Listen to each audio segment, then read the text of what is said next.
আসসালামু আলাইকুম। সবাই কেমন আছেন? আশা করি সবাই ভালো আছেন। আমিও ভালো আছি আলহামদুলিল্লাহ। এখন পাকা কাঁঠালের মৌসুম। কাঁঠাল আমাদের দেশের জাতীয় ফল হওয়ার সত্ত্বেও অনেকেই কাঁঠাল খেতে পছন্দ করে না, কারণ একে তেল মেরে খেতে হয়। তাই যারা কাঁঠাল খেতে পছন্দ করে না তাদের জন্য এই আমার ছোট্ট একটা রেসিপি। সেটা হচ্ছে কাঁঠালের বড়া বা কাঁঠালের পিঠা, যে যেটাই বলে। চলুন দেখা যাক কিভাবে কাঁঠালের বড়া তৈরি করতে হয়। আর বড়া তৈরি করতে আমাদের যা লাগবে সেটা হচ্ছে কাঁঠালের কিছু রোয়া।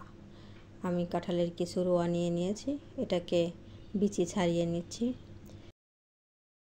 এই কাঁঠালের বড়াটা খুব সহজেই বানিয়ে নিতে পারবেন।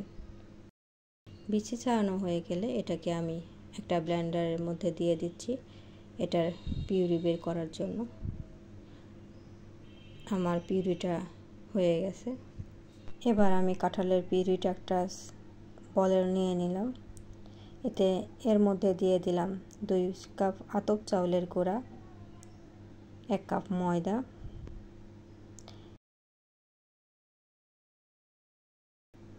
স্বাদ মতো লবণ, আর আমি চিনিটাকে একটু রস করে নিয়েছি। আমি 1 কাপ পরিমাণ চিনিকে রস করে নিয়েছি। তবে কাঁঠাল তো একটু মিষ্টি হয়, তো মিষ্টিটা একটু বুঝে শুনেই দিবেন। এবার সবগুলো উপকরণকে আমি মিশিয়ে নিচ্ছি।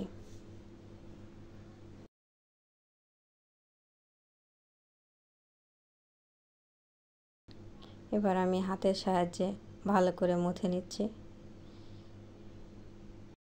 কাঁঠালের বড়ার পিউরিটা ভালো করে মেখে নিচ্ছি। এবার আমার পিউরিটা রেডি।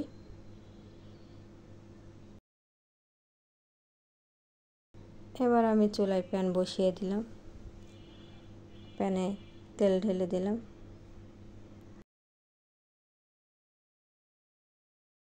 তেলটা একটু গরম হয়ে এলে এতে আমি বড়ার শেপগুলো করে নেব।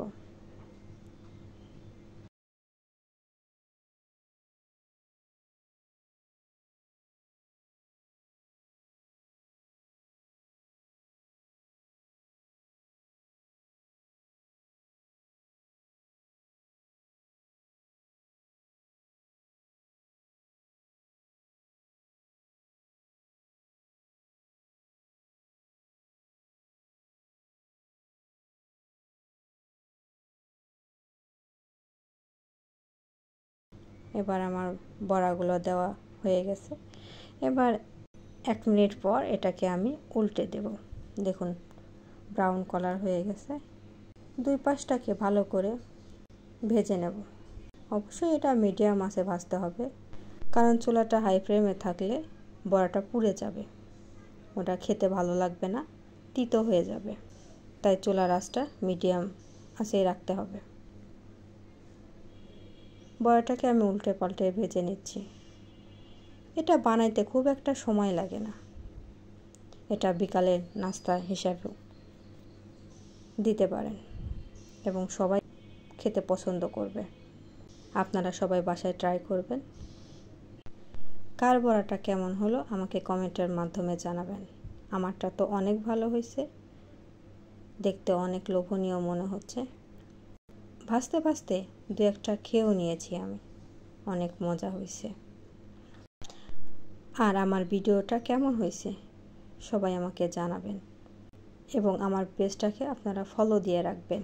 আমার বড়াটা ভাজা হয়ে গেছে, এবার আমি একটা সাইডে তুলে নিচ্ছি।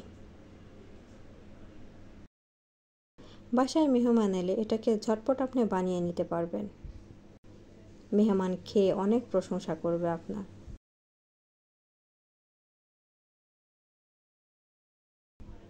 সবাই ভালো থাকবেন, আমার জন্য দোয়া করবেন।